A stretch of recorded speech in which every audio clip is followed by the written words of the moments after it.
S'étendant sur une surface de plus de 60 000 m², le lycée Joseph Fambourou Avaro connaît des travaux de réhabilitation et de construction depuis avril 2024. Selon le bureau d'études, chargé entre autres de la conception des plans, plusieurs aménagements sont prévus ici. Il fallait réhabiliter le logement d'astreinte.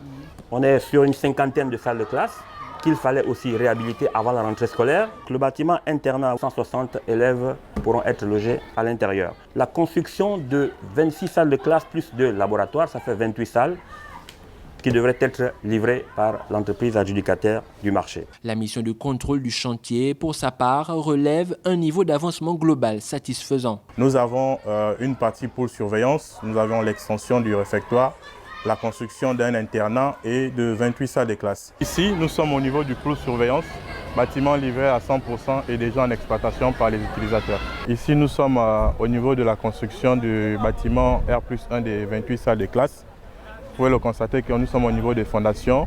La partie la plus compliquée est déjà réalisée. Ici, nous sommes sur le bâtiment internat où il y aura 20 chambres en bas et 20 chambres là-haut. Le bâtiment des services hygiène scolaire qui est dans le cadre des réfections également. Ce bâtiment est à 100% terminé et qui sera bientôt donné pour exploitation. Selon le proviseur à la tête de cet établissement de près de 7000 élèves, ces travaux représentent une piste de solution pour pallier, entre autres, la question des effectifs. On a un déficit de près de 31 salles de classe.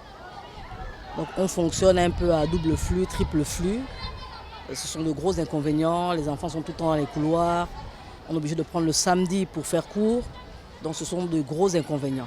Donc l'avantage pour nous, c'est d'avoir à la rentrée prochaine, si Dieu le veut, cette salle de classe disponible. Si toutefois aucune perturbation ne survient dans les temps à venir, les travaux sont prévus prendre fin en juillet 2025.